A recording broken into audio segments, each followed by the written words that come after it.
European Athletics Championships 2026. Let's go.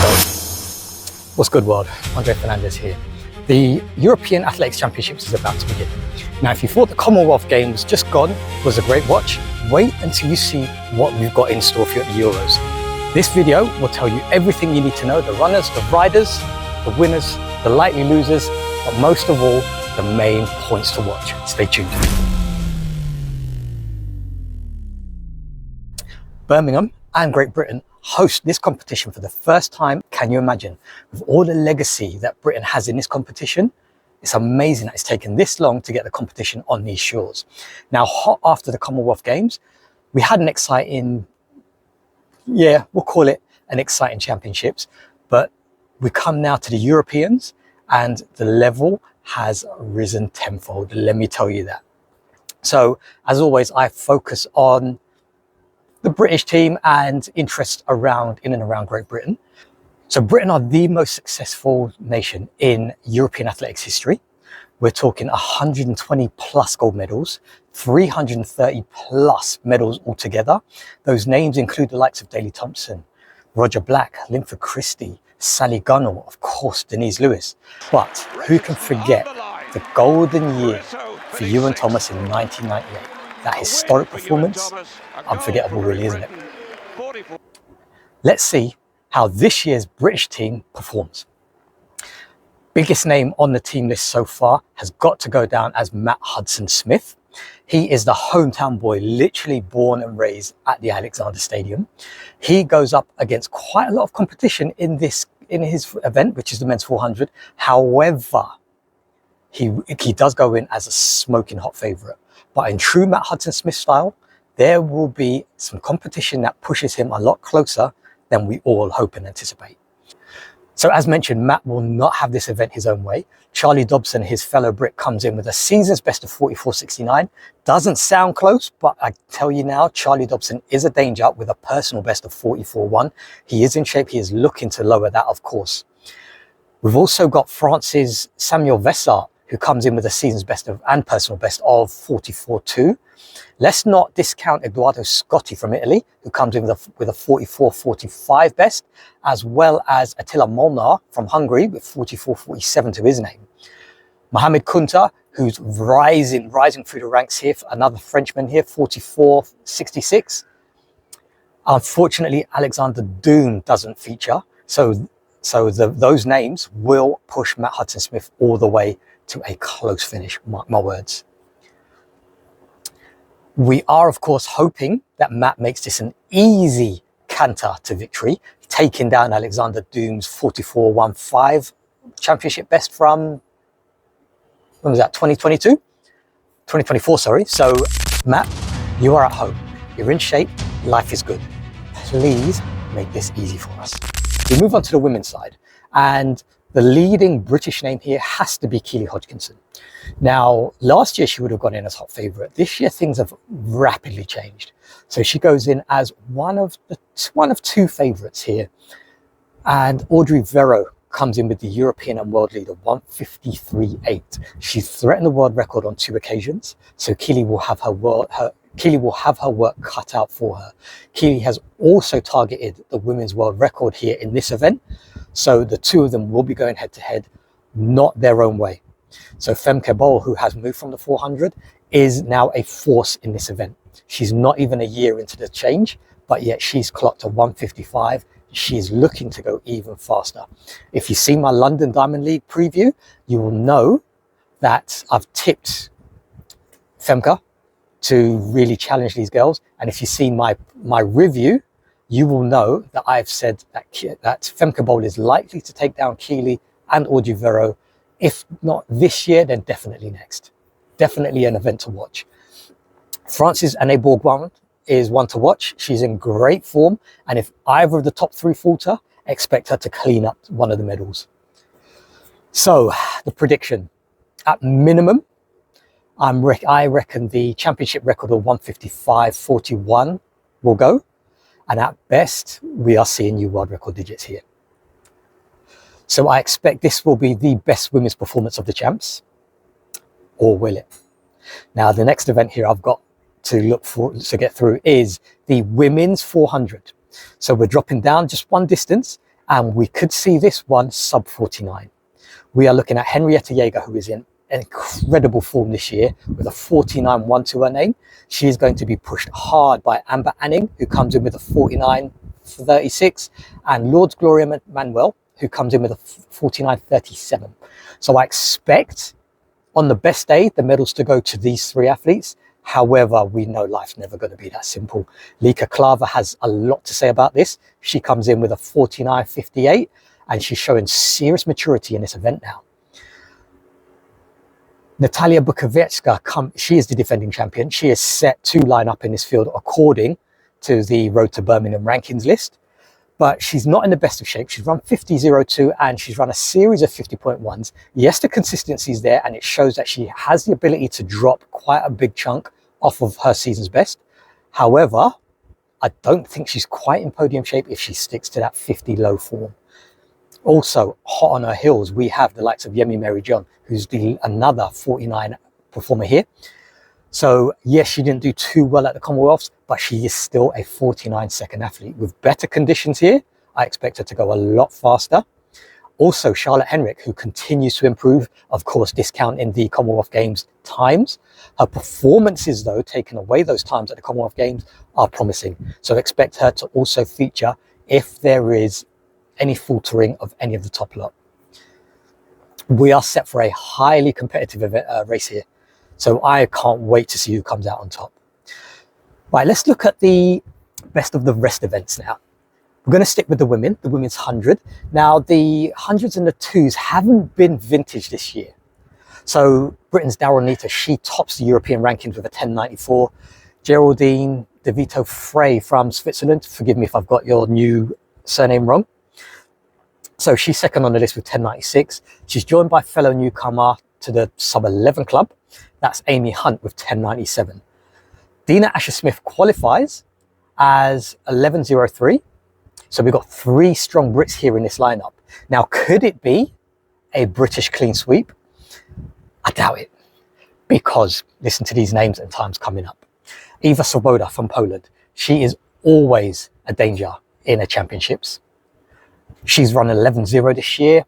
Gina Lukenkamper and her German compatriot Rebecca Haas, Patricia van der Weyken from Luxembourg, Zainab Dosso from Italy. They're all main characters when it comes especially to European sprinting. And they've all got 11.0 times to their name. So it's not going to be easy, and even making this final may require an 11.0. We also have a new name to add to make it even more difficult. So an old name to athletics, Christina Williams, formerly of Jamaica, is now Austrian. She will feature, and she is another athlete with 11.0 to her name. So the times won't raise eyebrows in terms of the final, barring that it's going to take 11.0 to make that final. But the competition, the battle for the top, the battle for the podiums is going to be electric. So watch this. I can't call a winner, but I would love to see Dina obviously defend her title. Let's move on to the men. And like the women, it's not a vintage year. Marcel Jacobs, he leads the rankings with 9.96. Jeremiah Azu's second with 9.97. He's matched by Ramel Glaive as well. So two Brits on 9.97 in second and third on the rankings. We never know what form Marcel Jacobs is going to show up in. We just don't know what he's going to do. He's so unpredictable. A new name for us to look out for is Owen Anser of Germany. So he's the only other guy sub 10 this year. But we've got names like Jan Volko, Elvis Afrifa, Israel Olatundi, Tamar Burnett, Henrik Larsson. I mean, I could go on. There are so many names through this field, and I can't pick an out-and-out winner. However, looking at looking at who has the most to prove, I think it's now Jeremiah Azu, especially after the showing that he produced at the Commonwealths. Yes, he made the final, but I don't think he's happy. I know he's not happy with that. So I expect him to come here with a lot of venom in his blood, ready to take out a lot of guys. So my tip, I have to go with Jeremiah Azu. However, obviously I'm looking for a British win here. Also completing the British team, of course, is Louis Hinchcliffe. He's got a 10.01 to his name.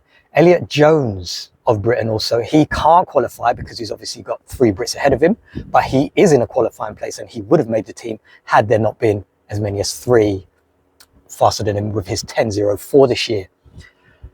Special mentions to Bori Akinola of Ireland, Delvis Santos of Portugal and Simon Hansen of Denmark. They're having strong seasons. I really want to see them progress and go deep in this field. The championship record, incidentally, is only 9.95. Yeah, so that is Zarnell Hughes. And I would love to see that go. I'd love to see that get lowered. 9.8 is looking like a stretch. However, I mean, 9.95, we should and could see a faster performance in that. Women's 200, Bajinga Kambunji is defending champion. She's on the list to compete. However, she's only 8 months postpartum, maybe 9 months now. So she could turn up, she could show up. We're obviously not sure what form she's in. We of course miss her and we would love to see her take her place, especially as such a favourite champion from the previous champs. Dina Asher-Smith here tops the list with 22.28. She's only 200ths ahead of Amy Hunt. And again, if you watched my London Diamond League review, you'll know what that means and how close this is. If you haven't watched that, please go and watch it after this video, of course. Success Ed1 completes the British contingent here. She's the 3rd fastest qualifier with 22.43. Now, if you ask me, this is where we're most likely to see a British clean sweep. I still believe Dina takes this. I guess I'm calling for a soft double for Dina Asher-Smith. I say soft as in I'm not 100% convinced, but again, I would love to see it.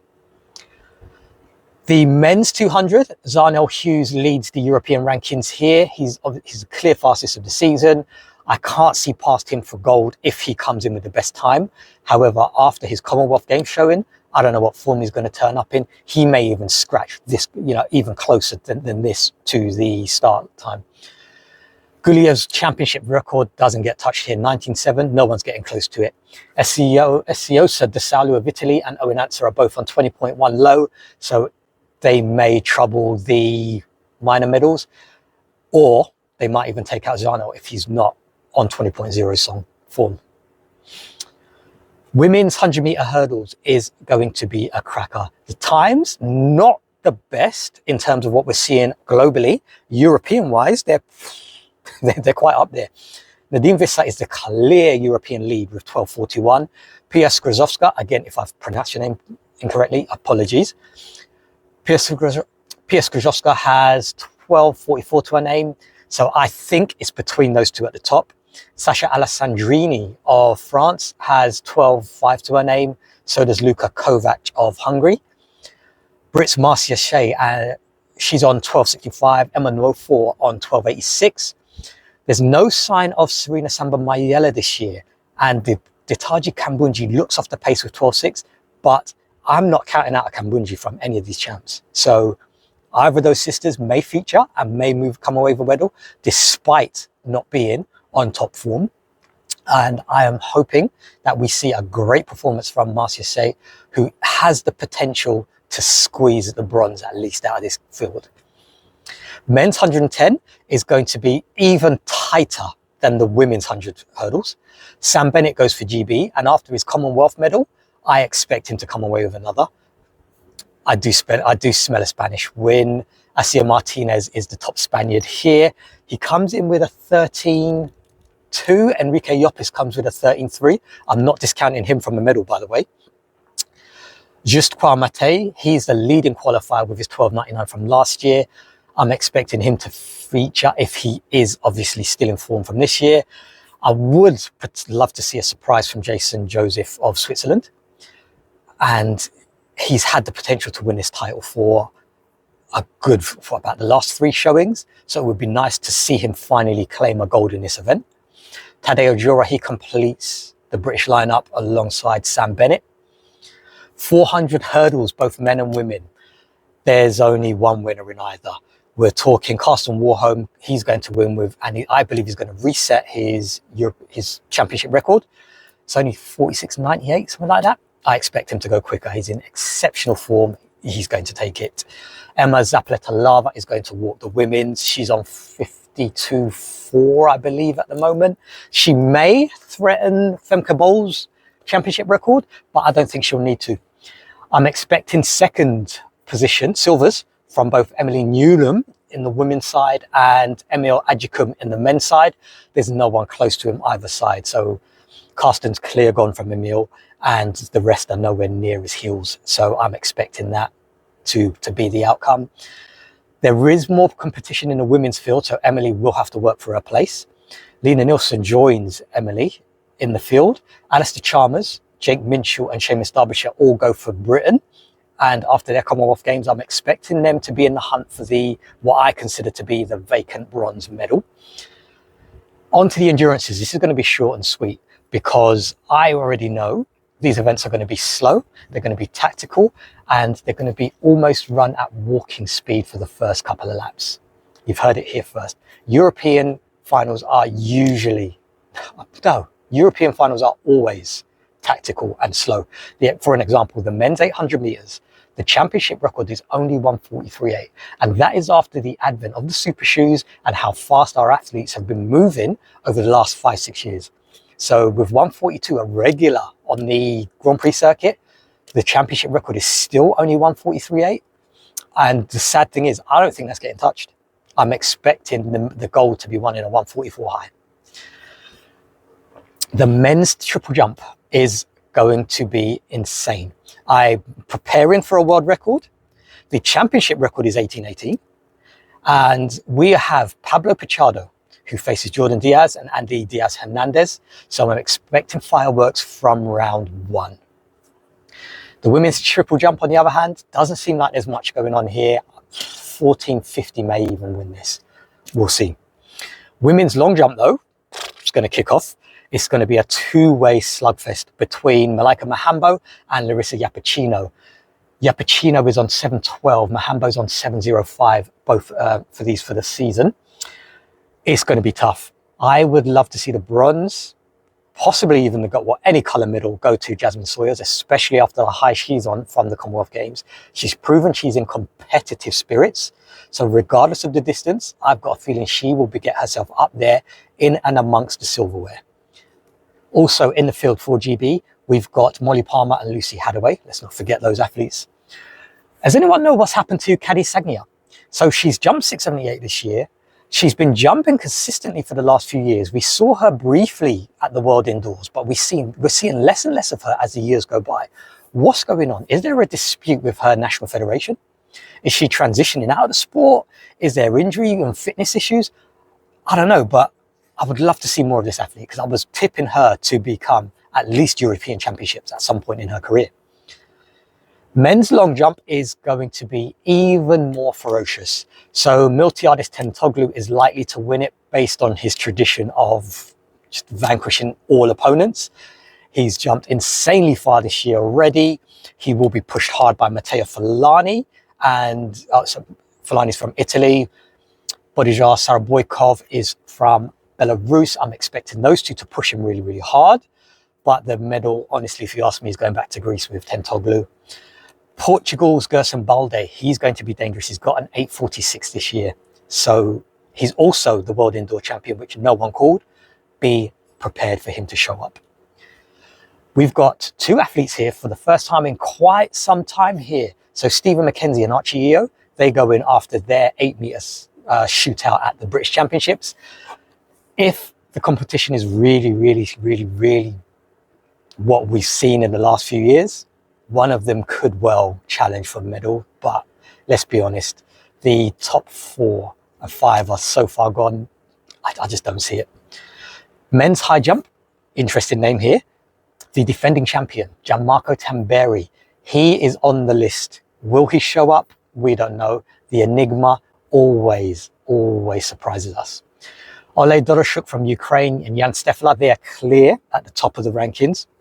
So they look set to fight it out, but let's not discount Kamani Jack. So he had a disappointing Commonwealth Games. I'm hoping that he comes and he challenges for that top spot or at least a podium place. Joe Clark-Khan joins Kabani Jack in that start list for the high jump. Men's pole vault is going to be another episode of the Mondo show. Let's keep it real. He's the world record holder by far. The nearest jumper to him in history is still active, and he is Emmanuel Corrales. If Mondo's not on form like he has shown pretty much most of the season, the first time we've ever seen him vulnerable, I think Corrales is going to smell blood and really, really go for him. So Corrales has gone 6 meters this year, I believe. Also, Sondre Guttormson, he's another 6 meter jumper. I expect the podium to be decided by those guys, but there are 9 men beyond 590 this year. And 2 of those are Frenchmen not called Renaud Lavinley. So it will be tight at the top. And if the top lot aren't on form, there's, like I said, at least 9 men who are willing to take their silverware home. Women's pole vault, Angelica Moser from Switzerland. She's likely to battle it out with Tina Schutte from Slovenia and Marie-Julie Bonin from France. She has been a surprise world indoor champion before, so I'm expecting her to show up and show out. I can't call a winner. I definitely believe it's only going to take 480 to win though. Women's high jump. Again, could this be the Yaroslava Mahushik show? She's in incredible form and she's so consistent at these champs. She will be challenged, despite being a world record holder, by Yulia Levchenko and Angelina Topic. Levchenko obviously is her compatriot and Topic is from Serbia. There's a third Ukrainian in here, another danger woman, and that's Irina Gerashenko. She's always a podium threat, but we don't know what form she's in this year. The German pairing of Onen and Honsel, they're always dangerous. So if the heights don't go closer to 2 meters, expect them to feature for the hardware. GB's Morgan Lake is due to show up, and she's only got a season's best of 188. She no-heighted at the Commonwealth Games. We just don't know what to expect at this point. The throws, there's too much action here. And I'm not going to discount covering the throws in detail because they're rubbish and boring. Absolutely the opposite. I don't know where to look. There is so much talent on show, and we don't know if there's going to be any championship records, but how close each athlete is in the rankings is insane. Now, it's not an absolute vintage year in terms of top performances, but the performances are good enough to excite. Every event, okay, right, except the javelin. We know javelin's been poor on both the men and the women's side. So let's discount those. But the heavy throws and the discus in particular, I'm going to be riveted to all my screens. I may have 2-3 screens on the go at once.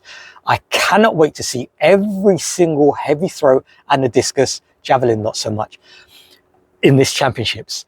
I think this is the most excited I've been for throws at a championships. And you're only likely to get this level of excitement outside of the javelin at a European level. And it's just so ironic that the Commonwealth Games proved to have the most exciting javelin and the most competitive javelin competition. It's crazy how quickly the sport can change, eh? Don't ask me to pick the winners of the shot, discus or hammer for both men or women. It's too hard. Like I said, I cannot wait to watch these competitions. Heptathlon, Anna Callin leads the qualifiers with a 6.8 score. Kate O'Connor, we've seen what she's done at the Commonwealth Games. She's coming in with championship winning momentum. Sophie Doctor and Emma Osterwegel from Netherlands. They're dangerous and they will feature. So we've got the pairing of Kat Johnson-Thompson and Jado Dowda. They are all going to be the front runners with the names I've just mentioned as well. It's likely to take a 6.8 score to win. I would love to see a 6.9. And I'm going to pick Kate O'Connor based on the momentum she's bringing. But of course, being a Brit, got to go with Kat Johnson-Thompson as my favourite. The decathlon, this is the first since Kevin Mayer's departure from the sport. Leo Neugebauer, I can't see past because he is an insane talent. However, he's got compatriot Nicholas Cowell, who is a former world champion.